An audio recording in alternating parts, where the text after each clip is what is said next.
Highlands Ranch is one of the most searched for cities around the Denver metro area that people are considering moving to. So in this video today, we're going to take a deep dive through everything that you want to know about Highlands Ranch. So if you've been thinking about moving here or you want to relocate around the Denver area, this video is for you. And during this video, it's going to give us a chance to really dig into what the lifestyle is actually like in Highlands Ranch, its affordability, and of course, it's real estate. And then we're going to compare Highlands Ranch to the rest of the Denver metro area to really see how it stacks up. So first off, the appeal to Highlands Ranch, right?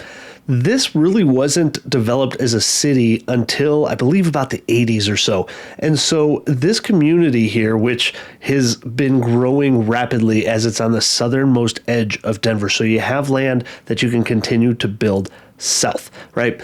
It was all developed in the 90s or so, so most of the houses are pretty darn new, and this community is going to give you the feeling that you would expect in most newer built communities, except it is large, right? It is a city unto itself, and all the shopping centers are new. So if you want that little quaint downtowny feeling, like maybe Arvada offers or Littleton or Parker, you're not really going to find it in Highlands Ranch. Now, if you want a newer home, 4,000 plus square feet, there's a lot of options in Highlands Ranch. If your lifestyle is golfing, if you work in the Denver Tech Center, this is a place that attracts a lot of people from out of state. Considering this part of the Denver Metro, of course, it is a part of the Denver Metro, but it really kind of sits outside of that 470 loop. So you really feel like you're in your own pocket. I wouldn't say it feels like you are living like you would in the rest of Denver that Aurora feels like, or Arvada feels like,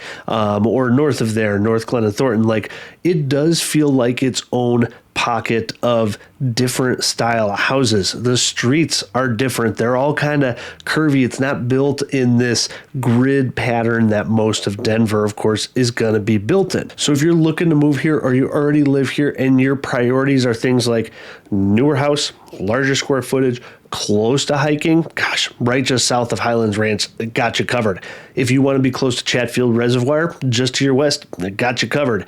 If you want to be close to an Interstate 470 that works around it, they got you covered. So if those are on the upper level of what you're looking for in a home, like Highlands Ranch has got you covered. So starting off with, where is Highlands Ranch and how do you get around? Well, Highlands Ranch is located on the southern part of the Denver metro area.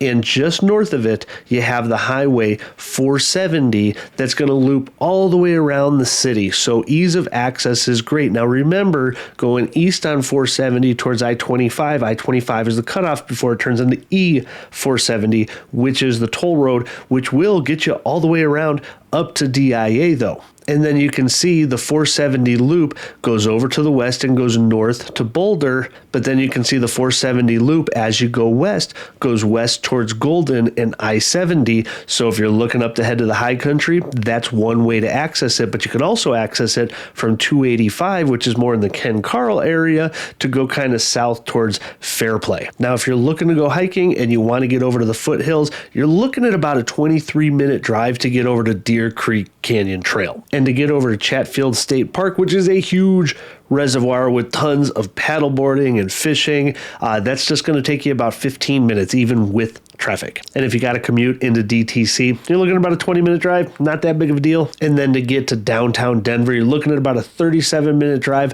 up 85, which is another throughway to kind of get you to the western part of the suburbs and downtown Denver. And if you're looking to catch a flight out of DIA, you're looking at about 42 minutes on the E470 loop. However, be warned, it's going to cost you $8 to $12 in tolls to get there. And then if you want to take the 225 route, you're looking at about 10 to 15 minutes more than that to get through the city. And then, of course, if you're looking to go skiing from Highlands Ranch, it's going to be about the same from just about anywhere in the Denver metro area, and you're looking about an hour and 45 minutes without much traffic. Remember, I know I say this all the time, but on Saturdays and Sundays, you got to get your butt up early. It's probably going to take you about 2.5 to 3 hours, depending on what time you leave. After about 6 a.m. in the morning, expect about 3 hours to get to most of the ski resorts. But on average, if you're looking for the general commute time that people make in Highlands Ranch, it's about 25.5 minutes to get to and from work. Now, if you're new here, my name is Alex Saldana. I've been a local Denver real estate agent since 2010. I love helping homeowners with questions about selling, home buyers that are looking to move here and getting their questions answered and clearing up all the fuzziness that can be out there in the real estate world. So if you ever need anything, you got any questions, just feel free, give me a call, shoot me a text message. Nights, days, weekends, I got you covered. And now this is where I love heading over to niche.com, which has a report card about all the different cities that you could possibly want to know. And I will actually have a link below so you can kind of check it out, check out different areas, things like schools, to see what really works for you. But let's run over this report card. It actually doesn't disappoint. So Highlands Ranch overall gets an A+ rating. Not many of the cities around the Denver metro area get this high of a rating. Usually we're at A or A-, usually because of crime and safety, and they state weather. And if you've been watching any of my videos, you know my stance on the weather here. Best weather in the world. Hands down, dry climate, winters are gorgeous, summers are beautiful, and no one can change my mind otherwise. But let's get to the card. So A for public schools overall. The public schools in Highlands Ranch are very desirable, large draw to lots of people there with families, and the schools just do extremely well. B for housing. So if you know the Denver metro area, most of our areas get like a C, C-, because for the fact that things are just so darn expensive around the Denver area on the surface. But remember, our property taxes are so low. So if you're questioning what you can afford, I will have a mortgage calculator in the description below. Now, our property taxes are much lower than where you live, and I can say that confidently because we're the third cheapest in the country for property taxes. So don't cut yourself short. If everything's selling in your area for $500,000, you very well, for the same monthly payment, could afford about $700 here in the Denver metro area. So don't sell yourself short. Do the numbers, reach out to a professional. If you need someone, let me know. I got you handled. A+, good for families. Tons of parks, tons of outdoor activities. Lots of families live in Highlands Ranch, and they place a priority on that. A+ for jobs, location-wise, like there's just a ton of jobs around Highlands Ranch. It's a growing community, so jobs are always being sought after, and it's a really healthy job market. C+ for cost of living, well, here you go. It's expensive. Yeah, it is what it is. You want to live in the best city in the country, you got to pay for it. A for outdoor activities, tons to do. We'll take a look at some more hiking trails here in a few that are right outside your back door in Highlands Ranch. And for the first time, we don't have a rating on crime and safety. So I will preface it as most of the other cities around the Denver metro area have a higher than normal crime rating. The reason is for vehicle thefts. Denver, for whatever reason, has large amounts of vehicle thefts, crimes of opportunities. The further out in the suburbs you get, the less it becomes. We're very low on violent crimes, but for some reason, there's just a lot of car thefts here. I'm not exactly sure why. Lock your doors. B+ for nightlife. I mean, this isn't going to be your nightlife central hub. You're going to go to Denver. You might go to Littleton. Highlands Ranch is going to have newer shopping centers with strip malls and, bars and breweries and stuff like that. But if you're looking to party at 1, 2 a.m., Highlands Ranch isn't going to have a ton for you to do. B for diversity. B for weather. Should be an A. You know my stance on this. Best weather in the world. A+ for health and fitness. Pretty standard across the Denver metro area. We're one of the healthiest cities in the world. And then B+ for commute. But you also don't have to take my word for it at how great of a city Highlands Ranch is. All you have to do is check out the reviews on niche.com to see what people who live in Highlands Ranch are saying about Highlands Ranch. So what about parks around the Highlands Ranch area if you're just looking to get away for a few minutes? Well, Highlands Ranch has about 26 parks, 4 of which are also dog parks. As you know, everybody owns a dog here. I mean, it's more than 50% of the population, quite literally. So dog parks are a necessity. And when you look around this map, what you're going to see is that they're really well spaced out, all the different parks. Why?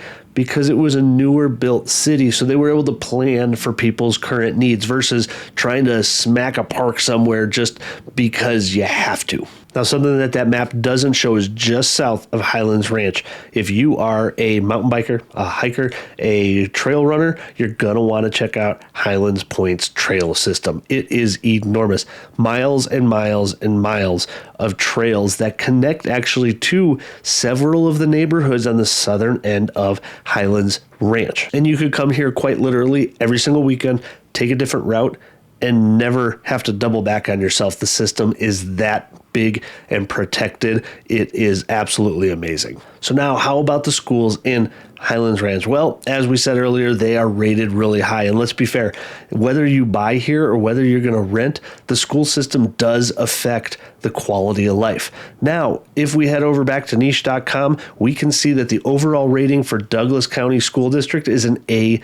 And to break down the individual pieces on their school district, according to niche.com, they get an A- for academics, B+ for teachers, A- for clubs and activities, A for sports, B for resources, B- for diversity, A- for college prep, B for admin, and B+ for food.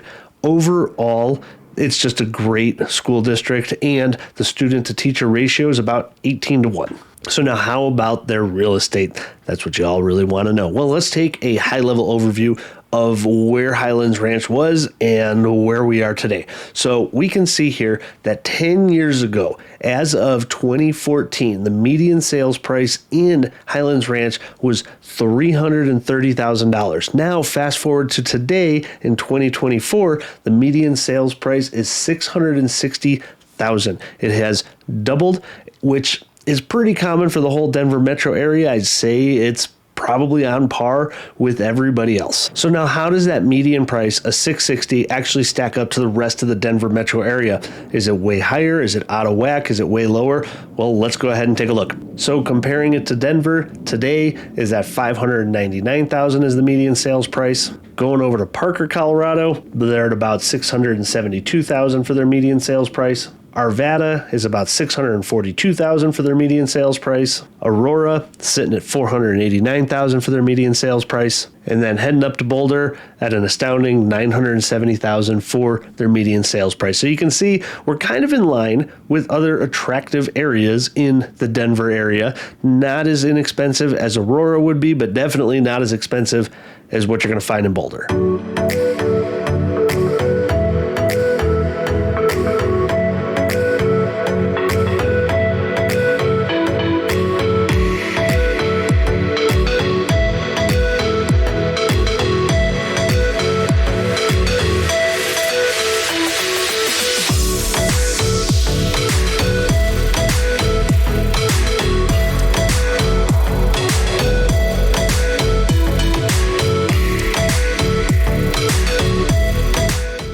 So those homes that you saw very likely aren't going to be on the market anymore by the time you're seeing this video. I mean, the average days on market right now is just about 2 weeks. So what I'm going to do is I'm going to put a link in the description below so you can get your preferred list of Highlands Ranch homes, and you can get those sent to you every day if you want. And now is a perfect chance to go over what your monthly mortgage payment would be if you were to buy the median priced house in Highlands Ranch. So if we take a look here, we can see if you were to buy a home at $660,000, putting 5% down, which is generally the minimum down payment unless you're going FHA, which is 3.5% down, calculating in a 7% interest rate with property taxes. Remember, folks, this is where we are cheap in comparison. It's about 0.5% of the property's value per year in property taxes. Roughly, it's a little bit less than that. Some special taxing districts that are brand new communities are going to be a little bit more, but on average, that's a good rule of thumb. 0.5% of the price of the house per year. And then we calculated in homeowners insurance. We can see here that you've got a monthly payment of just about $4,600 a month. And now if we calculate in a 20% down payment to avoid PMI, so that way it makes it even cheaper, you're looking at just under $4,000 a month for the median priced home in Highlands Ranch. So now let's tie that into the overall affordability of Highlands Ranch and what that looks like. Well, we can look at this report card here that overall, with the national average being metriced at 100, we can see we score a 143. So we are definitely quite a bit higher than your national averages for the cost of living. And then to break it down though, groceries are just about on average with the rest of the country.